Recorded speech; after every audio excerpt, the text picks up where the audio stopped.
Hello again. I have another block for you. This is going to be a pretty quick video today because we're just going to learn another easy block, one of my favorites. And the reason why I'm wearing this sweater, this is one of my favorite sweaters. This is a Gansey style sweater, and you'll see one of the things that makes it a Gansey is this underarm that kind of goes on a nice slant. There's a little additional knitting in there, and you definitely need a pattern for it the first time you make one, but it's very comfortable. It's what the Irish and English and Scottish fishermen wore way back in the day. Pretty form-fitting is what they would wear. This is a little bit looser.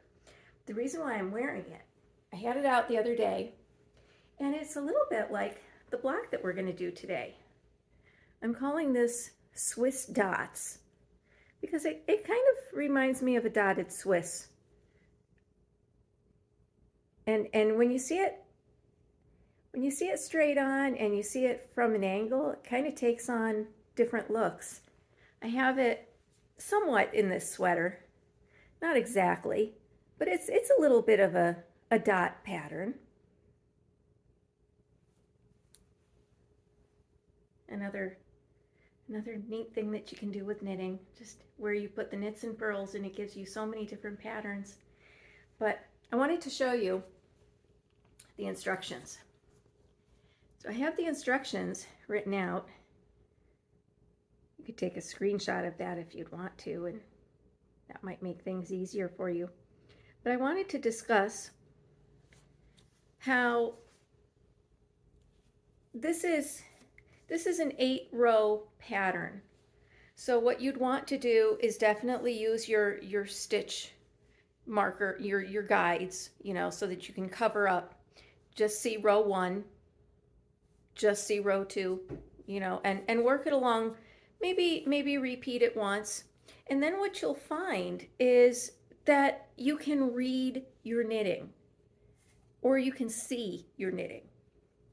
And what that means is rows 1 and 2 are stockinette stitch. That's really all they are, stockinette stitch. You're going to knit across one row and then knit back. Row 3 is where we start this nice pattern. Row 3 is a knit 1, purl 2. Here's where the purl 2 is, and then knit 6, purl 2, knit 6, purl 2, knit 6.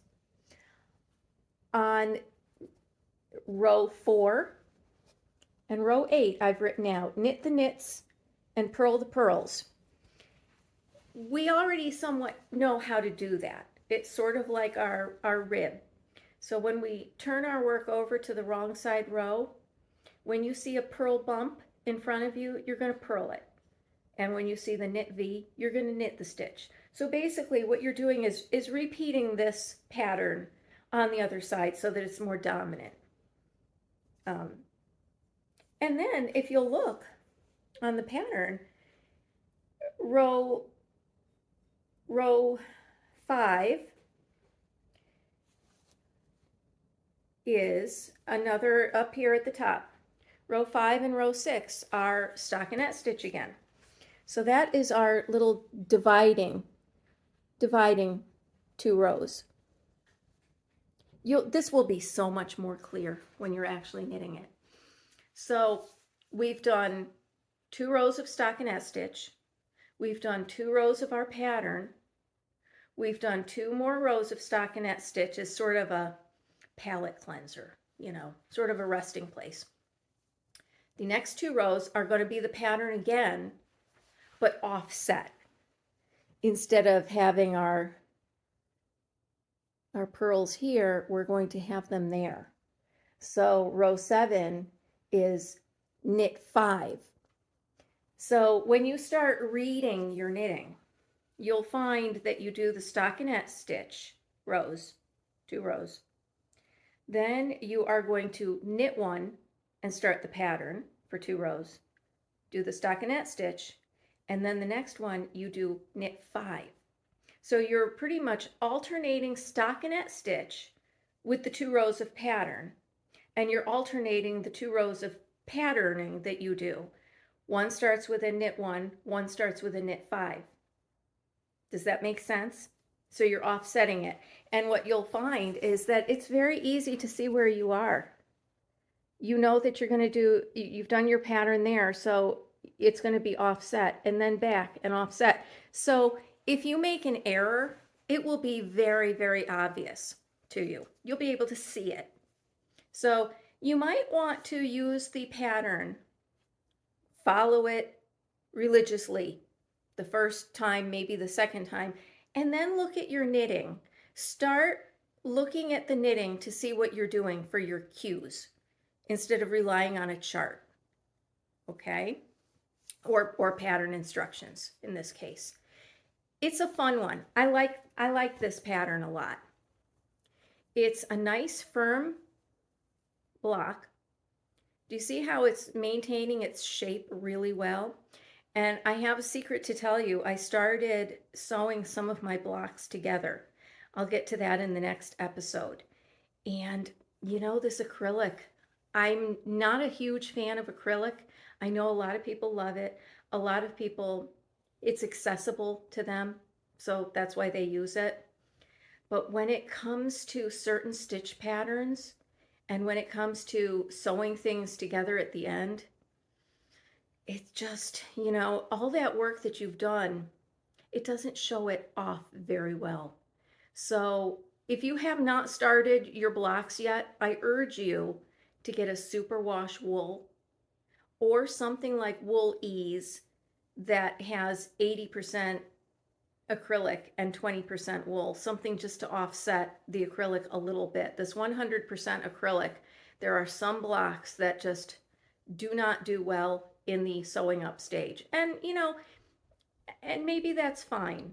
You know, if you're knitting them for donation, another neat thing to do is to knit for practice in these earlier blocks, knit them for practice, sew them together and donate it to an animal shelter. The dogs can always use something nice and warm to lay down on. So that's another option too. But I like this block. No matter what you use, this block is going to, it's going to do well. This is a good one. And what I may have mentioned before, do some of these blocks multiple times, and you can intersperse them in your Afghan. That'll add a nice touch of continuity. This is one, it knits up so quickly because basically it's stockinette stitch with a few bits thrown in. So it knits up quickly. It holds its shape nicely. It's very pretty to look at. I'm going to knit a few of these in different colors. Some of those other blocks are really great and they're learning pieces, but they might not be suitable for an Afghan made out of 100% acrylic. I just want to throw that out. And one thing, this not at all to do with knitting, but do you like my clipboard? This is a piece of cardboard. What I like to do is take a piece of cardboard and I cover it with scrapbook paper. This one underneath is this nice plain.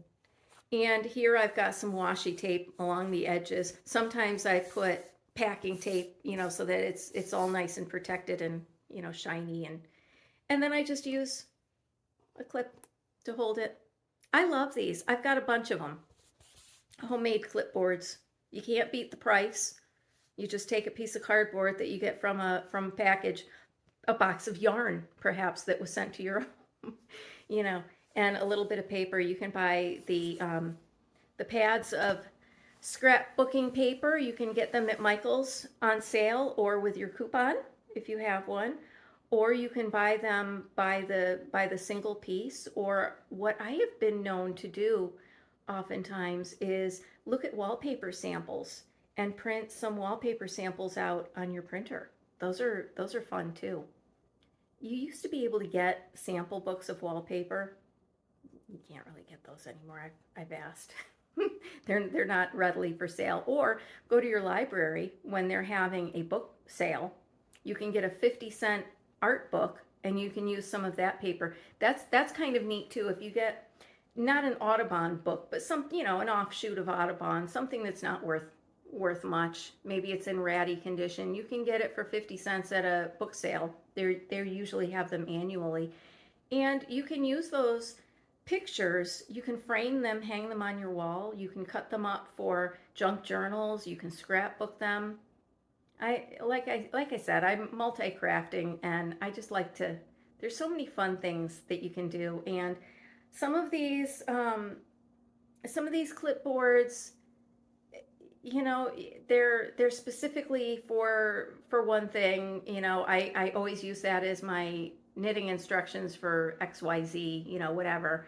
Some of them I tend to stockpile with ideas, so you can accumulate a bunch of these nice clipboards, and it hasn't really cost anything or very, very little. So that's just an aside. But I wanted to show you two Afghans that I have. I'm also a quilter, and I tend to prefer quilts because I have a cat. And when the cat walks across the quilt, maybe it puts its claw in the fabric. You've just got a teeny tiny little hole that you can use your fingers and get the hole out real quick.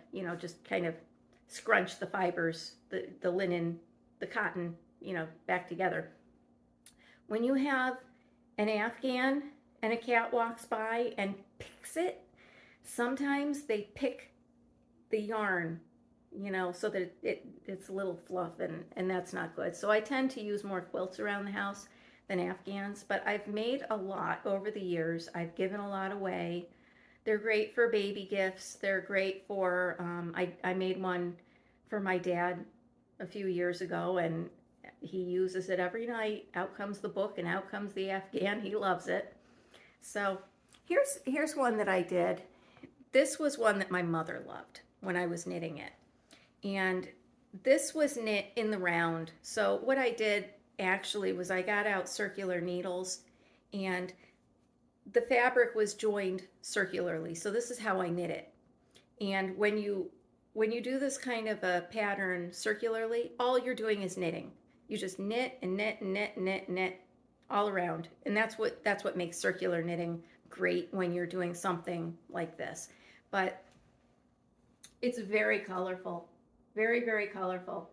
Just goes on and on and on. I think the pattern is repeated. But this one was a fun one. It's just a two stitches in one color, 2 stitches in the solid background color, and you just repeat it. Couldn't be easier.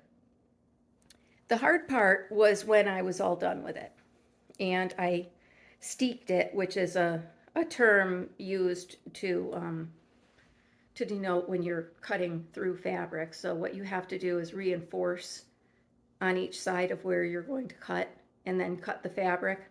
That's how you get it apart. And then I did a facing to hide that steek, and then I did some garter ridges to give it more stability. So the back is as neat as I could get it at the time. The front is perfectly fine. It was easy to knit.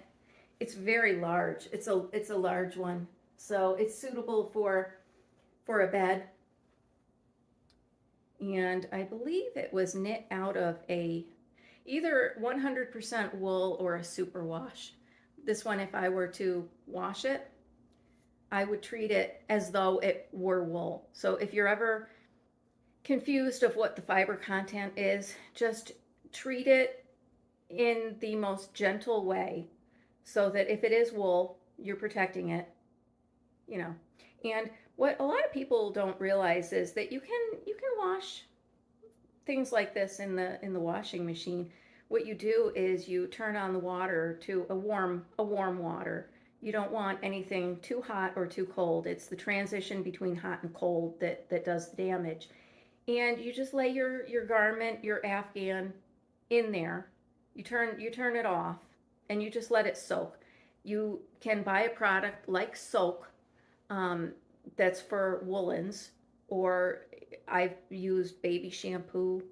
I've used, when you're washing your hair, you're you're washing a form of fiber. When you're washing a woolen, you're washing the hair of a sheep or a goat or whatever. So it's basically the same idea. So you just want to get some very, very gentle type of shampoo, and that does the trick too if you don't have any soap or something gentle. This one is probably my favorite, and this was done in panels. So I've got two panels. I've got the leaves and I've got the blocks. And when I say panels, what I mean is I cast on just this amount and I just worked it on through. And I did 3 of them. Then separately, I cast on and I did this. And then at the end, I sewed the panels together and did, again, there's our garter ridge again. It's great for Afghans. It's the standard for Afghans. If you're not going to crochet a decorative edge, you're pretty much going to do garter. But I love this. This is made with a wool. This is what a lot of people would call kind of a scratchy wool. This is the real thing. No ifs, ands, or buts. It's wool. It's heavy, and that's what I like about it. Now, this pattern, it is knit in there. These are not appliqued on or anything. They're knit, and what we're going to learn soon are increases and decreases, and that's what you do to get the leaves. You increase the stitches. You're of course using the green yarn, but you increase and you decrease to form those nice leaves. But I just love these. So I thought I would share. But the block that we are doing is, if I can dig underneath all those quilts, the block that we're doing is this Swiss dots, which I've called it. So I hope you have fun with it. I have a new overhead now. So I can, which I'm going to show on the next episode, I can actually show my hands decently. So I'm going to redo the snippets so that they're more easy to see, because it does no good to have a tutorial when you can't see what the person is doing. And I do apologize. I thought that my tripod I'd be able to film behind myself, but it didn't work out that way. Your hands are always in the way somewhere. So the overhead camera will help a lot. But this one's an easy one. I would do several of these. If you're making an Afghan for yourself and you want a nice, a nice pattern that's going to blend in and sort of bring the ribs and the seed stitch and, all those types together, this one's a good one. So I'll see you next time with another block. I hope you're having fun. Like I said, if you haven't finalized your yarn decisions, I really, really urge you to use something that's going to make the blocks look really, really good. Because if you're discouraged in the way your blocks look, it might not be your knitting. It might be the yarn. So acrylic has its place, and some people love acrylic. I'm not one of those people. And so I'm going to make a smaller Afghan, sew it all together for my acrylic one, and then I'm going to get out the good stuff. So join me again. Thanks for being here. I appreciate everyone who has subscribed and everyone who returns to see me. This is a project that can be started at any time. All you need to do really is to watch episode 1 and episode 2, and then you can choose the blocks as you wish, but the lessons will hopefully stack on top of each other, so it's really kind of good to watch them in date order. But the main thing is to have fun with your knitting. Find a hobby that you love. Give it a try. Don't be discouraged after a few blocks. knit the whole thing together. Like I said, if you hate it, give it to the dog, give it to a child, give it to a homeless person. They will love it because it will keep them warm. And, you know, everyone can see the beauty in a handmade piece of work. So have a good day, and I'll catch you next time. Keep your angels close to you.